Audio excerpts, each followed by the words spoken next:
guys! So in this video ay magre-review tayo ng isang lending application and nakakapagpautang daw sila up to 50,000 pesos. In fairness guys, ay registered sila sa Securities and Exchange Commission. But mind you guys na hindi po lahat ng register ay isang legit and okay goods ang application. So let's find out guys. Before we go on, sa mga hindi pa nag-subscribe na, i-hit ang bell button para ma-update ka sa upcoming videos and tutorials. Let's go!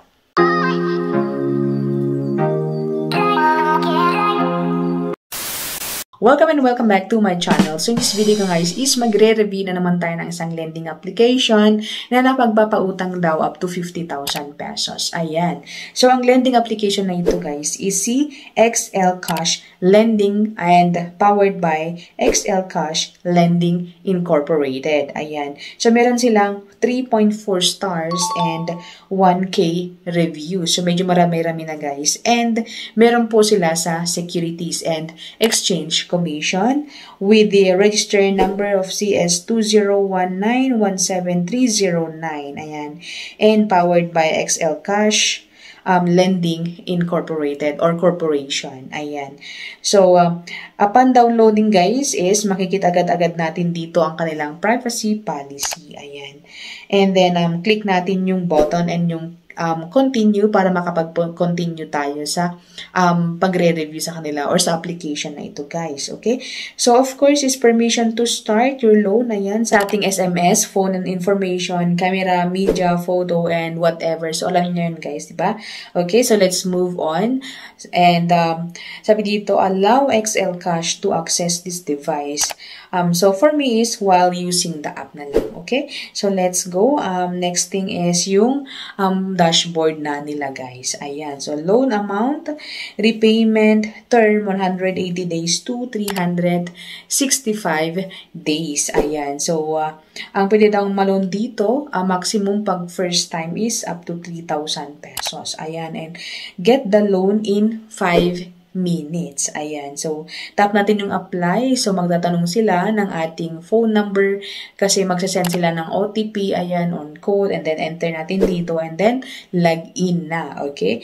So, syempre, mag-ask din sila ng ating mga information. So, like ang ating basic information, permanent address, ayan, educational attainment, guarantor, ayan. So, meron silang pag-guarantor, guys. Ayan. Siguro yung mga contact reference.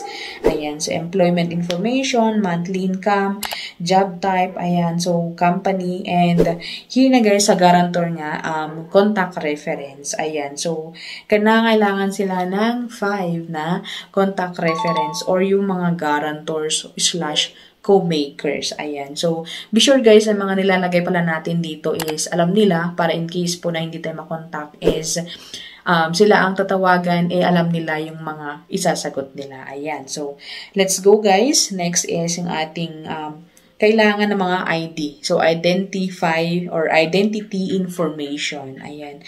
So, ang ID na pwede sa kanila is driver's license, passport ID ng PRC ID, ayan, SSS ID, and ang ating UMID ID, TIN ID, and yung voters ID. Ayan. So, of course, is may pa-selfie na naman dito and yung pa-picture sa ID natin. So, in here, ilalagay natin dito yung ating full name, date of birth, gender, ayan. And after which, guys, is approved na amount na agad-agad. Ayan. So, ang approved amount is 1,500. Kasi nga, first time po tayo. So, expected guys na mababa po yung ating approved amount. So, 1,500.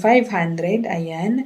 So, click natin yung apply. Ayan. So, ayan guys. So, andito na yung approved amount nga. So, sa baba niya guys is yung mga bawas na or mga binawas sa 1,000 and yung dagdag kung magkano ang dagdag. Ayan. So, sabi dito guys na ang loan amount is 1,500 and meron silang service fee of 450. Ayan. So, basically, hindi po natin marireceive buo yung pera. Ayan. So, yung 1,500, may binawas silang service charge of 4,000 or 450 pesos. Ayan. So, meron silang first schedule of payment and second schedule of payment. Ayan, so bale ang babayaran natin is 2,000 something guys, ganyan. So sa application na ito guys is hindi mo na nga buo yung makukuha na amount kasi may mga binawas na service charge ay meron pa silang amount na idadagdag kasi mga 1% ganyan yung interest per day po sa loan app na ito guys. So, ayun guys, and hindi ko po kayo sinasabi na mag-loan dito, nasa inyo po guys kung gusto niyo pa rin i-try kasi nga hindi po tayo pare-parehas ng experience sa lending application. Ayan. So, sa mga nakasubok dyan, please comment down below para ma-aware din kami or ma-enlighten kami kung maganda talaga to na application sa mga iba din sa ibang mga nakasubok guys. So that's it our video for today and hope na nakatulong sa mga naghahanap ng mauutangan ngayong 2024. Thanks for watching and hope to see you on my next one. Bye!